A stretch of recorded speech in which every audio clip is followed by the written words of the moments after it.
Madame, Monsieur, bonsoir, bienvenue dans le journal. Le Premier ministre procède à l'inauguration du centre hospitalier de Kifa qui couvre toute la zone est du pays.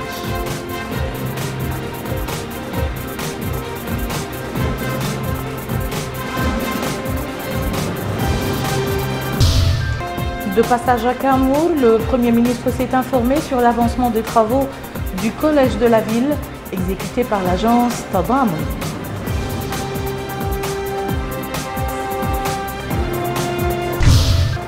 La Jordanie donne son feu vert aux organismes de l'ONU pour acheminer une aide urgente à plus de 75 000 réfugiés syriens.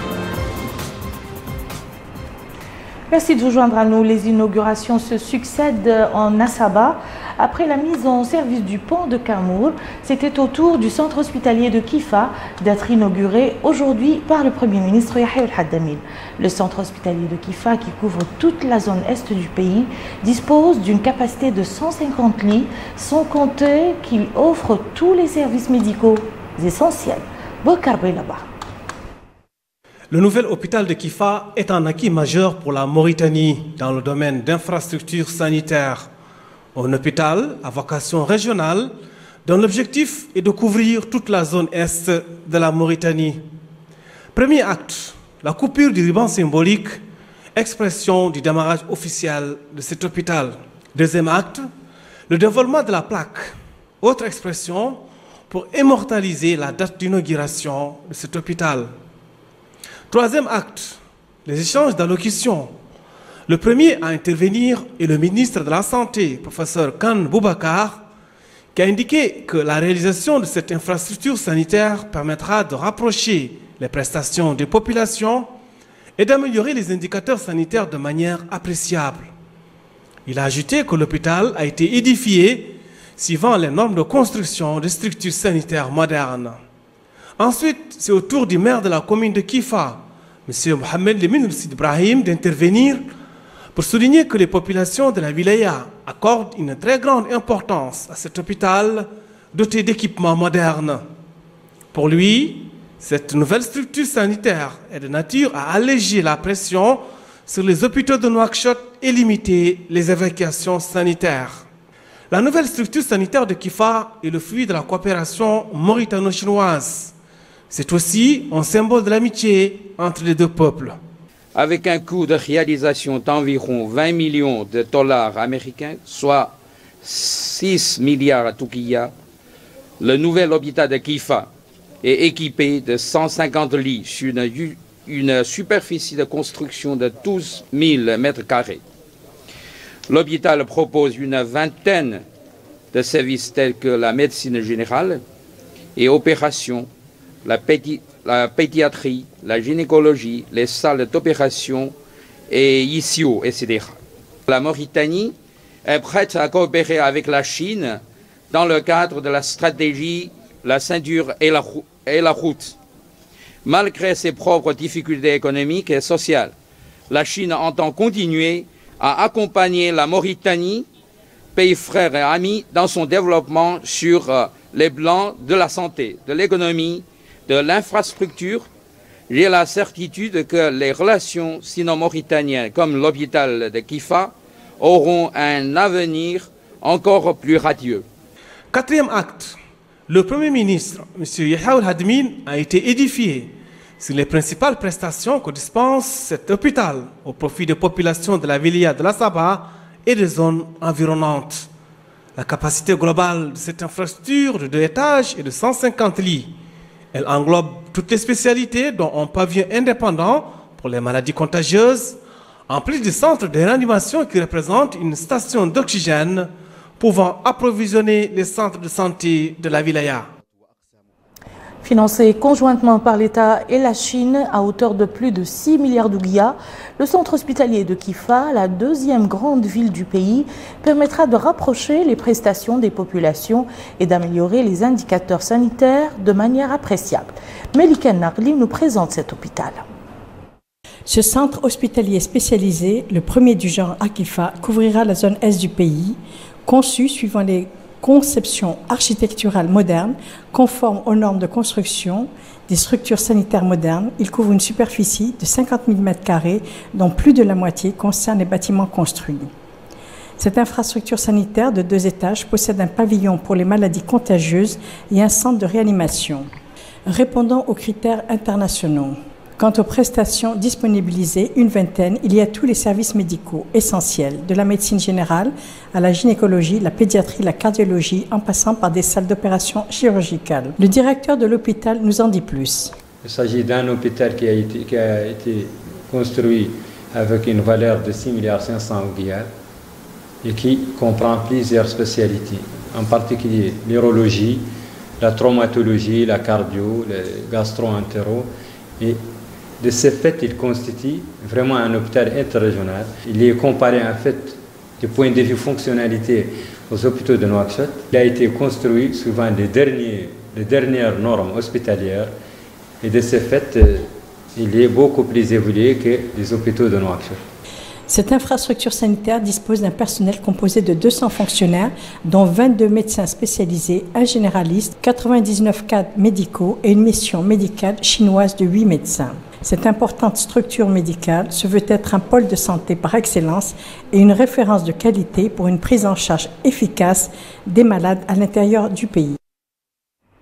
Hier, après avoir inauguré le pont de Kamour, le Premier ministre Yahya Al-Haddamine s'est rendu sur le chantier du collège de Kamour en compagnie du directeur général de l'agence Tadamun, Maître Hamdi Ould Mahjoub, dont l'établissement prend en charge les travaux de cet édifice pédagogique. Le collège en construction, réalisé sur un financement de l'État de 129 millions d'ouguiars, enferme 8 salles de classe, des bureaux pour la direction, un laboratoire, une bibliothèque, une salle de révision et des annexes. Le Premier ministre a reçu des explications relatives à l'avancement des travaux avant d'exhorter le maître d'œuvrer à respecter les délais et les normes inscrits dans le cahier de charges.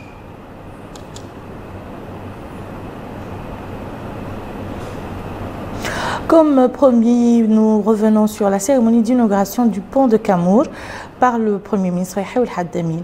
Le ministre de l'Équipement et des Transports, qui s'était exprimé pour l'occasion, a précisé que le site sur lequel est édifié le pont de Kamour est resté durant les dernières années un lieu de passage difficile, surtout pendant la saison des pluies. Il a par la même occasion annoncé la construction les jours à venir d'un pont sur le lac de Kankossa. Abdoul Adamaba nous en dit plus.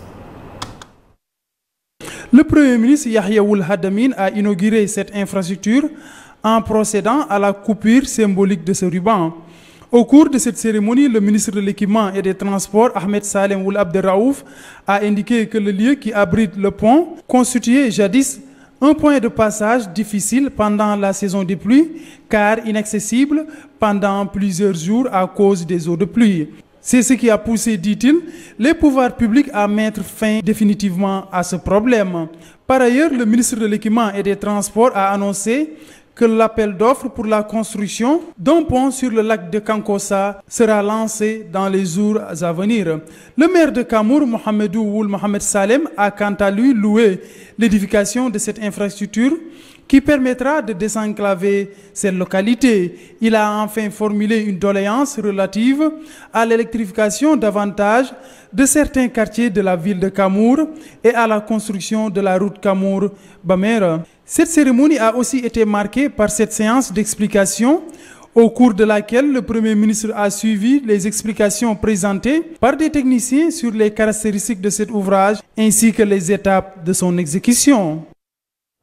Sans doute, la construction de ce pont, selon les normes internationales exigées, mettra un terme aux désagréments auxquels étaient confrontés les usagers de la route de l'Espoir au niveau de cet axe, particulièrement durant l'hivernage. Selon les ingénieurs, l'ouvrage a été en effet réalisé pour durer plusieurs années. Mamadou Gueye.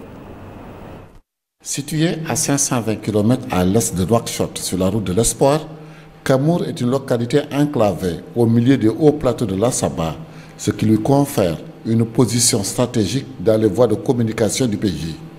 Une batra qui la sépare en 2 zones a toujours constitué un casse-tête pour bon nombre d'entreprises chargées de réaliser un pont au-dessus de la dépression. Pas moins de 7 entreprises nationales et internationales ont vu les ouvrages emportés par les eaux déferlantes des montagnes, ce qui a toujours créé des désagréments en période d'hivernage. L'architecture inaugurée aujourd'hui, compte tenu des dernières technologies mises en œuvre dans le domaine du génie civil, permettra sans nul doute de tenir le coup des déferlantes en a jugé sa structure. Construit en béton armé d'une longueur de 100 mètres et d'une largeur de 7 mètres, le pont a été conçu de manière à supporter la densité du trafic en poids lourd, le volume du transport, mais aussi et surtout de permettre le passage du raccordement électrique et des fibres optiques, permettant la communication. Il répond également aux critères internationaux exigés. Cet ouvrage, qui répond à un double impératif de transport et de communication, a été réalisé grâce à un financement de la Mauritanie et du Fonds arabe de développement économique et social. Ce pont a été réalisé par une entreprise nationale, c'est l'entreprise BISTP, Hashtag, qui ont réalisé ce projet. Ce projet a été réalisé dans les délais. Et ce pont, c'est un pont, techniquement, c'est un pont à poutres. Il est le deuxième en Mauritanie de ce genre et de cette longueur. Il comprend à peu près vers 1 km avec ses accès. Et le pont lui-même, c'est 100 et quelques mètres avec des accès en bitume comme vous voyez, et avec des protections des berges dont la ville bénéficie de protection parce qu'il y avait des inondations chaque année. Et nous croyons que c'est un pont qui a relié le nord avec le sud. C'est un pont qui relie l'Europe et l'Afrique et relie le monde, on peut dire. Pour les populations de Camours, cette œuvre d'art répond à la sollicitation auprès du chef de l'État pour qu'une solution définitive soit trouvée à leur enclavement. Elles ont remercié les pouvoirs publics pour la réalisation de cette œuvre qui permet d'assurer la continuité de la liaison entre l'Est et l'Ouest du pays. Camours se réjouit de cet ouvrage qui va assurer le passage des biens et des personnes dans les deux sens. L'ambassade de la République arabe d'Égypte a abrité hier soir une cérémonie à l'occasion du 64e anniversaire de la révolution du 23 juillet 1952 qui symbolise la fête nationale de l'Égypte. Le gouvernement était représenté à cette réception par la ministre déléguée auprès du ministre des Affaires étrangères et de la coopération chargé des affaires maghrébines et des Africains et africaines et des Mauritaniens à l'étranger, en l'occurrence Madame Rajet Toumbarkfal. D'autres personnalités du corps diplomatique, de la culture, de la presse et de la politique y étaient conviées. L'occasion pour l'ambassadeur d'Égypte, Ahmed Mohamed Fadl Yacoub, de louer les relations historiques existant entre l'Égypte et la Mauritanie et qui se sont renforcées ces dernières années conformément aux vœux des deux peuples frères. Il a également félicité le gouvernement mauritanien pour le succès du 27e sommet de la Ligue arabe, avant de rappeler l'importance de cet anniversaire et sa haute signification pour les Égyptiens. La maison du drama mauritanien au chevet du 7e art dans notre pays. Cela a été marqué hier soir par une journée d'information organisée au Musée national à l'intention des journalistes et des réalisateurs et réalisatrices en herbe. Les initiateurs de cette journée ont passé en revue la situation dans laquelle se trouve le cinéma mauritanien, confronté selon eux en manque criant d'équipements audiovisuels, mais aussi de capacités en ressources humaines formées aux techniques du 7e art. Des hommes de lettres, de culture et de médias ont tour à tour fait un diagnostic des véritables problèmes qui empêchent le 7e art dans notre pays de décoller, insistant sur la nécessité de lui apporter tout le soutien indispensable compte tenu de son importance dans le développement culturel, la préservation des patrimoines et de l'identité de notre société. L'ONG Amami plaide en faveur de la lutte contre la malnutrition. Elle a organisé aujourd'hui, à l'occasion de la Journée mondiale de lutte contre la malnutrition, une journée de plaidoyer contre le phénomène de la malnutrition dans notre pays, à laquelle elle a convié des journalistes et des représentants des organisations de la société civile. Selon le président de cette ONG, Moulay Mehdi Moulay Zain, cette journée vise à sensibiliser les organes de presse sur les récentes données et chiffres dont disposent les organisations internationales et les partenaires humanitaire de notre pays dans ce domaine. Il a appelé les autorités publiques à redoubler d'efforts en faveur de l'appui aux organisations de la société civile opérant dans le domaine de la lutte contre la malnutrition en Mauritanie. D'autres personnalités se sont succédées à la tribune, appelant elles aussi à conjuguer les efforts en vue de réduire le taux des victimes de malnutrition, particulièrement chez les enfants. Au volet international, c'est le soulagement pour plus de 75 000 Syriens bloqués à la frontière jordanienne. Les organismes de l'ONU ont annoncé leur avoir livré une aide urgente pour la première fois depuis l'établissement le 21 juin par Amman d'une zone militaire fermée à cet endroit. La Jordanie bloquait depuis le 21 juin le passage de toute aide vers les camps de fortune où s'entassent des dizaines de milliers de Syriens et ont fui les combats dans leur pays. Bokar Bailaba. Le programme alimentaire mondial PAM autorise enfin la livraison de nourriture aux plus de 75 000 Syriens bloqués à la frontière jordanienne. Pour faire parvenir cette aide humanitaire, l'ONU a dû recourir à des méthodes inédites en utilisant des grilles et des drones de surveillance. Aujourd'hui, ces milliers de réfugiés sont amassés à la frontière jordanienne sous des tentes faites de briques et de brocs. Et selon le Haut Commissariat aux réfugiés, ACR, quelques 600 000 Syriens ont trouvé refuge sur le territoire jordanien.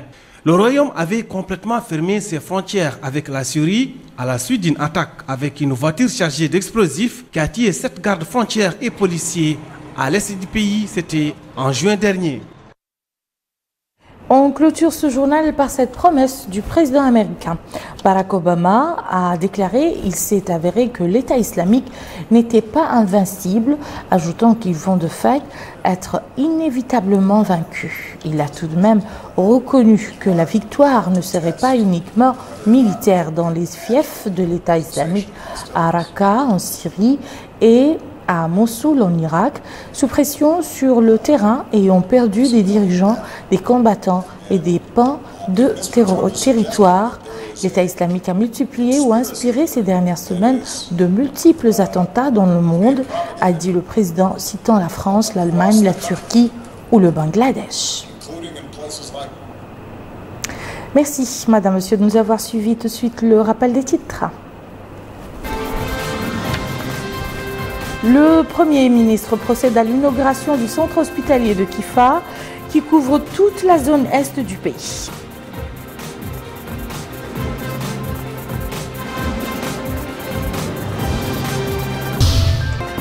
De passage à Cameroun, le Premier ministre s'est informé sur l'avancement des travaux du collège de la ville exécutés par l'agence Tobam.